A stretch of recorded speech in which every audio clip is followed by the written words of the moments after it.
They are not asking because they are curious. They are not making conversation. Every question, every statement, every pause, every friendly tone that makes you feel like this is going to be fine, it is a technique. Learned in a training room. Practiced on hundreds of drivers before you. Calibrated specifically to make you talk, to make you consent, to make you perform, and to make you hand over the one thing an officer cannot take without your help, the evidence that convicts you.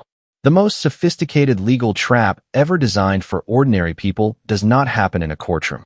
It happens at your window, in under 4 minutes, while your heart is pounding and the lights are in your mirror, and every instinct you have is pushing you toward cooperation. This video is the one that ties everything together. Not one trick. Not two. The complete playbook, every technique officers are trained to use at a traffic stop, what each one is designed to produce, and exactly what to say the moment you recognize it. Subscribe to this channel right now, because after this video, the next one goes into the specific techniques used during a DUI investigation that go beyond the traffic stop itself, and those techniques operate on an entirely different psychological mechanism that this channel has covered one by one, and that you need to know before you ever sit across from a detective. Before the tricks, you need to understand the architecture they operate within, because the individual techniques only make sense once you understand the system they are part of. Law enforcement interrogation and traffic stop compliance training draws from decades of psychological research on human behavior under stress, social compliance, authority response, and cognitive load. The techniques used at a traffic stop are not improvised. They are documented, trained, rehearsed, and refined based on their effectiveness at producing the specific outcomes the investigation requires. The outcomes are always the same. A statement that confirms or implies guilt. Consent to a search. Participation in a physical evaluation. An answer to a question that becomes the first link in an evidentiary chain. Officers are not trained to be dishonest. They are trained to be strategic. Strategic questioning. Strategic framing. Strategic use of silence and authority and friendliness and urgency. And the reason these techniques work so consistently on drivers who are intelligent, law-abiding, and sober is not because those drivers are foolish. It is because the techniques are specifically designed to bypass the rational decision-making process and trigger compliance through psychological channels that operate faster than conscious reasoning. Understanding what those channels are, seeing the technique for what it is in the moment it is being used, is what allows you to respond with precision instead of instinct. And instinct, at a traffic stop, almost always produces the wrong answer. The first technique is the one almost nobody recognizes because it does not feel like a technique at all. It feels like a normal human interaction. The officer approaches your window, and instead of immediately asking for your documents, he opens with something conversational. How are you doing tonight? Where are you headed? Long day. This friendly, low-stakes opener is not small talk. It is a baseline establishing technique borrowed directly from interrogation science. The officer is listening to your speech pattern, your articulation, your response latency, and your coherence under the low-stakes condition of a casual question, before he transitions to the high-stakes questions. He is also watching you relax, because relaxation is what he needs. A driver who tenses up when asked where are you going tonight is more guarded on the questions that follow. A driver who answers naturally, who chats a little, who lets their guard down in response to a friendly tone, that driver answers the next question the same way. The friendly opener is a rapport-building technique designed to lower your psychological defenses before the investigation begins. It works because humans are wired to reciprocate social warmth. When someone is friendly to us, we become friendly back. When someone seems helpful, we feel obligated to cooperate. By the time the officer asks, have you had anything to drink tonight? You have already established a conversational register that makes refusing to answer feel rude, suspicious, and inconsistent with the tone you both set together. The answer: recognize the transition. You can be polite.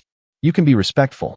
But the moment the questions become investigative, the moment you are being asked about your activities, your consumption, your whereabouts, the friendly register does not protect you. Your rights do.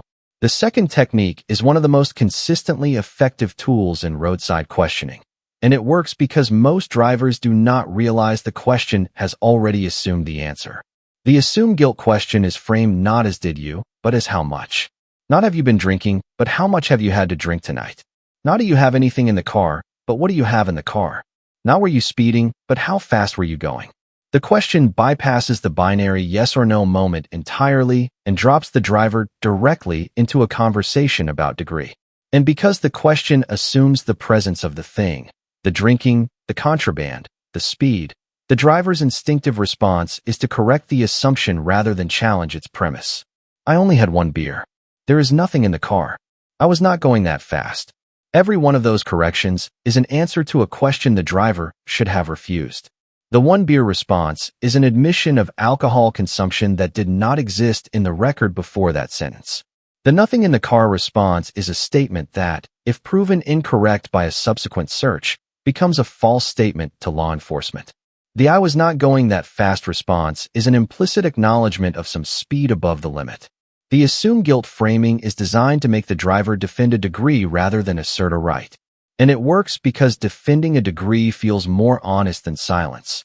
And the instinct toward honesty at a traffic stop is one of the most reliably exploited instincts in law enforcement questioning. The answer, the framing of the question, does not bind your response.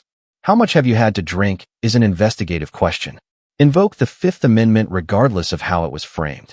The third technique is the false choice, and it is the one most commonly used at the transition between a routine stop and an escalated investigation.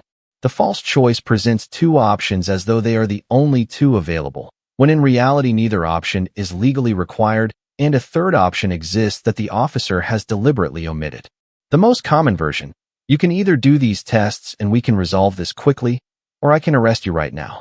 You can either let me search the car, or I can call a dog, and we will be here all night.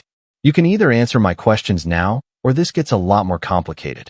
In every case, the implied binary is compliance or consequence, cooperate or suffer. The option the officer has omitted is refusal without consequence, the constitutional right to decline the test, refuse the search, and invoke silence, none of which automatically produces the threatened outcome. Field sobriety tests are voluntary. A refusal cannot, standing alone, justify an arrest. Consent to a search is not required, and its absence does not automatically justify calling a drug dog. The dog requires its own legal justification and its own time constraint under Rodriguez. A refusal to answer investigative questions is protected by the Fifth Amendment and cannot be used as evidence of guilt. The false choice works because it presents the threat as the only alternative to compliance, and most drivers under stress accept the framing rather than questioning it. The answer is to recognize that the third option was always there. You do not have to choose between the two options presented. You have your own option, and it is protected by the Constitution. The fourth technique is the empathy trap, and it is the most psychologically sophisticated technique on this list because it weaponizes the human need to be understood. The empathy trap sounds like this. Look, I understand. I am not trying to jam you up here. I have had a long day too. I just need to make sure everybody is safe. Help me help you. Work with me here. The technique creates a false alliance between the driver and the officer, a sense that they are both reasonable people trying to get through an awkward situation together, and that cooperation is the expression of mutual respect between two adults. It is designed to make non-cooperation feel like a betrayal of the rapport that was just established, a refusal to meet reasonableness with reasonableness. The empathy trap is effective because it shifts the emotional register of the encounter from authority versus citizen to person to person.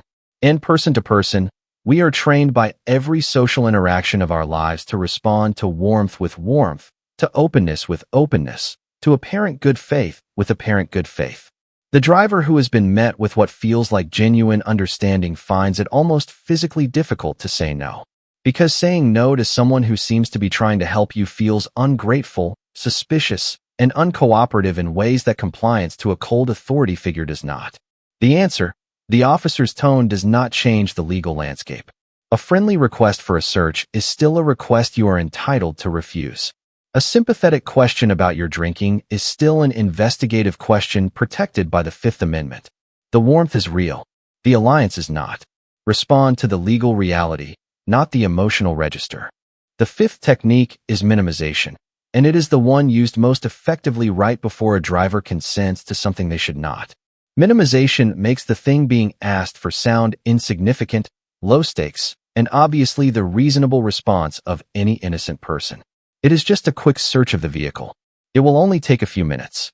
It is just a quick eye test. It will not hurt you. Just blow into this. It is the smallest thing in the world. The minimization technique attacks the driver's sense of proportion. If the search takes 2 minutes and produces nothing, what did you lose? If the test is quick and you pass, what was the problem? If the blow is easy and the number is fine, why would you refuse? The implied logic is that resistance to something trivial signals that the trivial thing will reveal something significant. And that logic, in the absence of knowledge about what rights are actually at stake, sounds correct. The problem is that the thing being minimized is never trivial. A consent search is a full waiver of your Fourth Amendment protection for the scope of that search. A field sobriety test is a scored evidence collection sequence that has put sober people in handcuffs. A roadside breathalyzer result, whatever the number, is a documented data point that appears in a probable cause affidavit. The smallness of the ask is the camouflage for the magnitude of what is being waived. The answer: measure the ask not by how long it takes or how easy it seems, but by what it produces and what right it waives. 2 minutes and a consent form can produce a criminal charge. 30 seconds of walking a line can produce a DUI arrest. The time it takes to complete the thing is not its legal weight. The sixth technique is one that most people never identify as a technique at all, because it is not something the officer says. It is something he does not say. The prolonged silence. After you answer a question, the officer says nothing. He writes something down. He looks at his notepad. He pauses. The silence extends past the point where a normal conversation would have moved on. And in that silence, the driver fills the gap. They add information. They clarify something they said. They volunteer a detail that was not requested. They explain why their first answer was the way it was. They keep talking because silence in a high-stress authority encounter feels like disapproval, suspicion, or an unresolved question that they need to resolve. The prolonged silence technique exploits one of the most deeply wired human social responses, the compulsion to fill silence in a conversation, especially with an authority figure whose reaction we cannot read. Read technique interrogation training, used by law enforcement agencies across the country, explicitly includes silence as a tool for eliciting additional statements from subjects who have already answered a question but may have more to give. The officer does not need to ask a follow-up question. He just waits, and the driver produces the follow-up answer without being asked. The answer: silence, is yours to keep. When you have said what you intend to say, or when you have invoked your right to remain silent, the silence that follows belongs to you as much as to the officer. You are not required to fill it. The pause is not a question. It does not require an answer. The seventh technique is the certainty bluff, and it is the one that produces consent and confession from drivers who believe resistance is futile. The certainty bluff sounds like this: I already know what is in that car. My dog is already alerting on your vehicle. I can see something from here. I already have enough to arrest you. The technique creates the impression that the evidence already exists and that the driver's cooperation is merely a formality, a chance to get ahead of the inevitable. The driver who believes the officer already knows hears only two choices: be found out passively or cooperate actively. And active cooperation feels like the path that demonstrates good faith. What the driver does not know is that the certainty claim is frequently an assertion rather than a fact. An officer who truly already had sufficient evidence for an arrest would have made the arrest.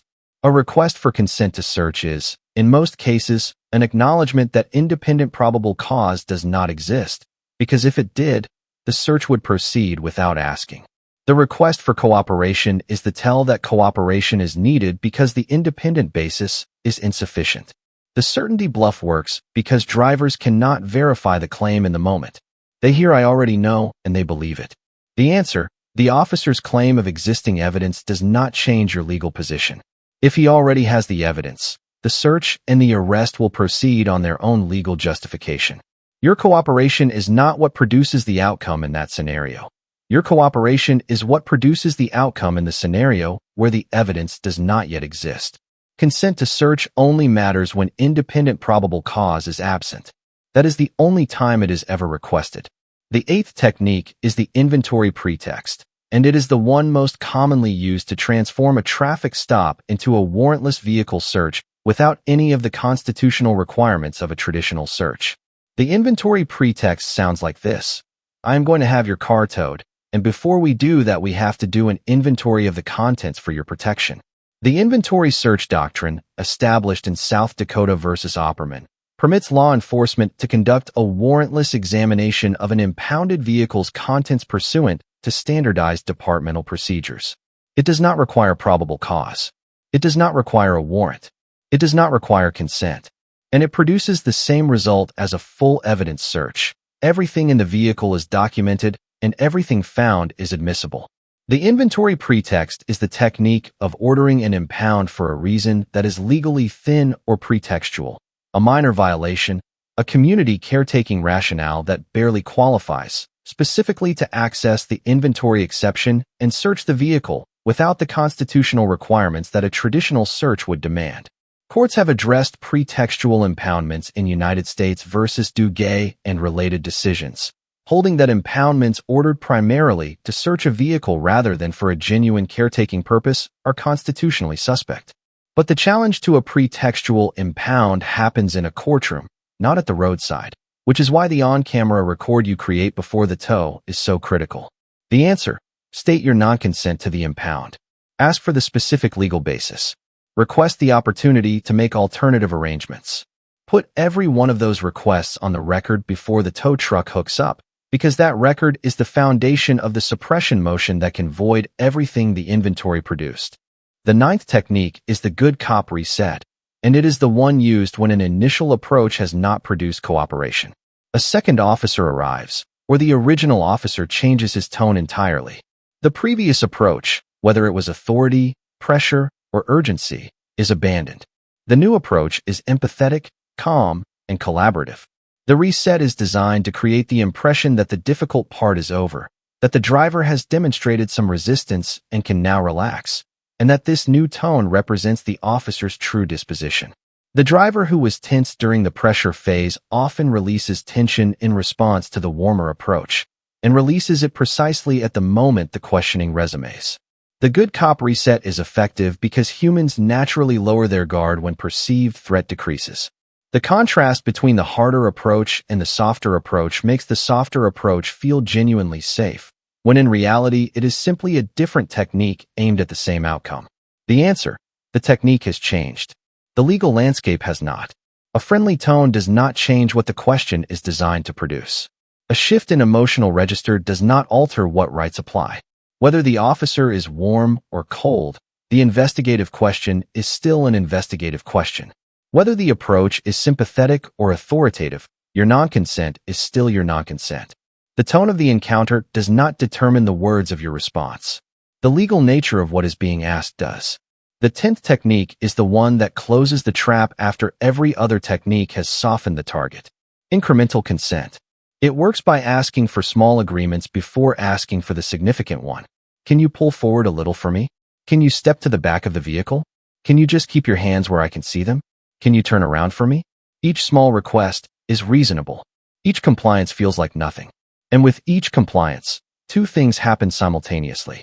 The driver's compliance threshold lowers. They have now said yes several times in a row, and the psychological momentum of that pattern makes the next yes feel like the natural continuation. And the officer has moved the driver, repositioned the vehicle, and arranged the physical circumstances of the encounter to maximize his control and his ability to observe and act. The significant request, "Can I search your vehicle? Can you do these tests? Can you blow into this?" arrives after the driver has already said yes to 6 things and after their physical position has been arranged to the officer's advantage. The incremental compliance sequence is borrowed from sales psychology and interrogation science alike. It is the foot in the door technique applied to constitutional rights. Each small yes makes the large yes feel like less of a decision and more of a continuation. The answer: every request is its own decision. Compliance with a repositioning instruction does not obligate compliance with an investigative one.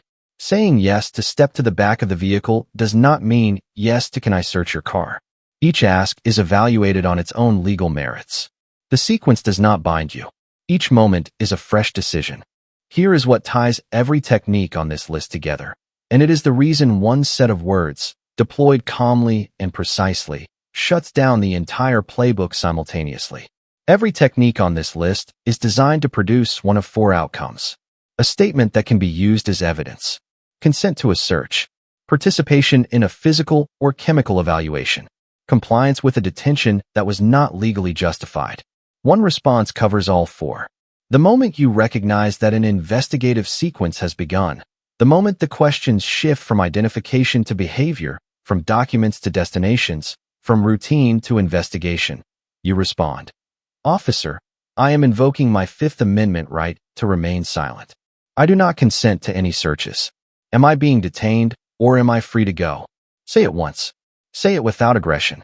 Say it regardless of which technique preceded it. The friendly opener, the assume guilt question, the false choice, the empathy trap, the minimization, the silence, the certainty bluff, the inventory pretext, the good cop reset, or the incremental consent sequence. The technique changes. Your response does not. Because the technique is calibrated to your psychology. The response is calibrated to the law. And the law does not change based on how the question was framed, how warm the tone was, how small the ask seemed, or how certain the officer appeared. Fifth Amendment. No consent to searches. Detained or free to go. Three positions. One response.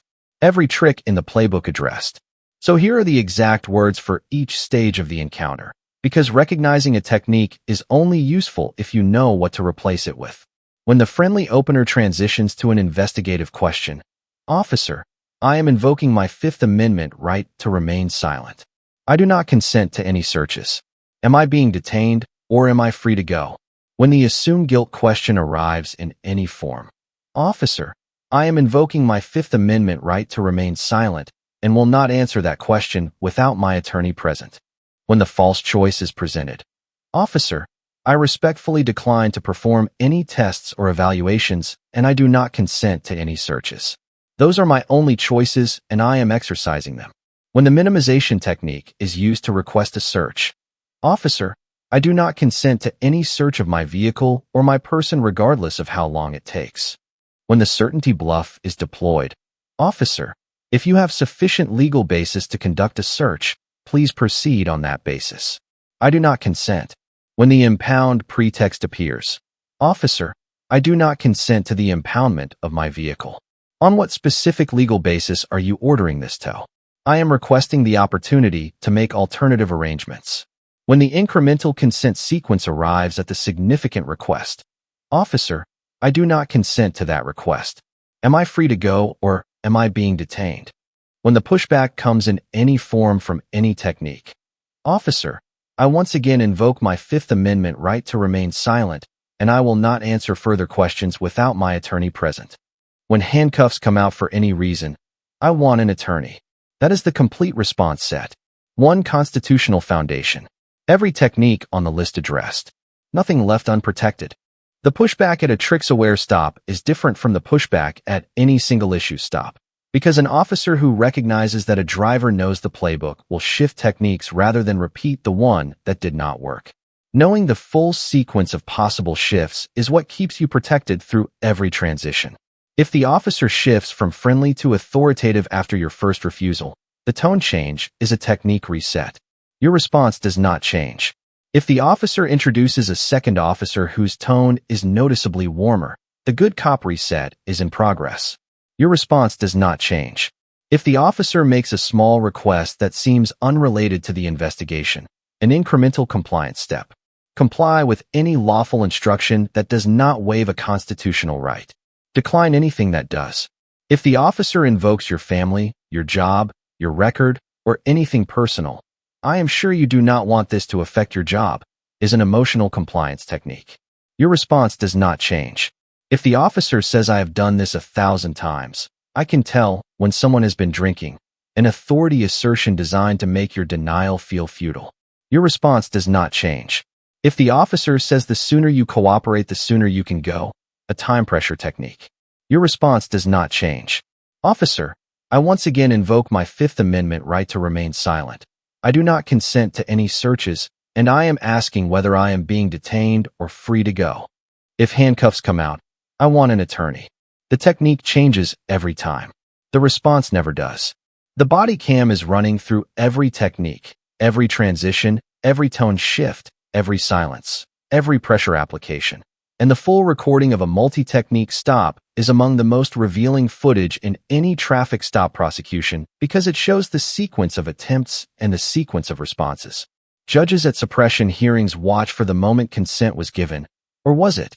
They watch for the moment the driver invoked silence, and whether the questioning stopped. They watch for whether the driver's compliance with a repositioning instruction was followed by consent to a search or by a continued invocation of non-consent. Juries watch for the overall impression of the driver. Were they reasonable? Were they cooperative in the ways the law required? Were they exercising rights or avoiding accountability? A driver who held the same calm, precise, legally grounded response through every technique on this list, through the friendly opener and the certainty bluff and the good cop reset and the incremental consent sequence.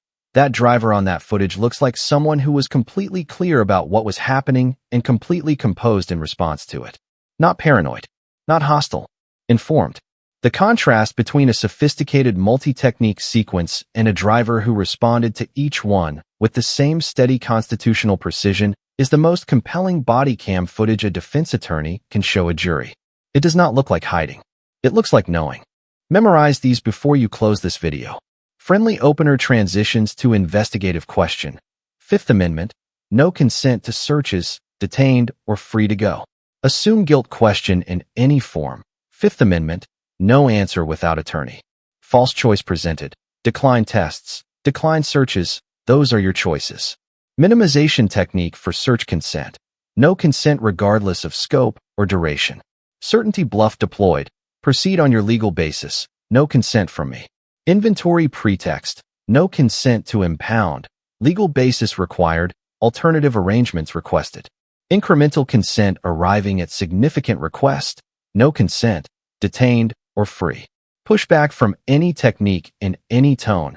Fifth Amendment. No answers. No consent. Attorney. Arrest. I want an attorney. One constitutional framework. Every technique on the list addressed. The playbook runs. Your response does not change. This is educational content only and does not constitute legal advice. Always consult a licensed attorney in your jurisdiction for guidance specific to your circumstances. If this video reached you before you ever sat in that seat watching the techniques run in real time, it did exactly what it was built to do. Subscribe to this channel right now, because knowing the tricks is the beginning of the education, not the end of it. Every technique on this list connects to a specific legal scenario that this channel has covered in depth: the smell claim, the field sobriety battery, the breathalyzer, the exit order, the impound threat, the prescription question, the firearm question. Each one has its own video. Each one has its own exact words. And this channel keeps building that library. One scenario, one constitutional framework, one set of words, so that when any moment of a traffic stop arrives, you are not guessing, you are not being managed, and you are not handing over the case against yourself one compliant answer at a time. Subscribe. Share this with every driver you know. Someone watching tonight is going to sit at a window tomorrow and feel that friendly opener land and not know it was the beginning of a sequence specifically designed to end with their cooperation. Make sure they know what it is. Make sure they know what to say. Make sure they go home protected. Stay calm. Stay protected. Stay free.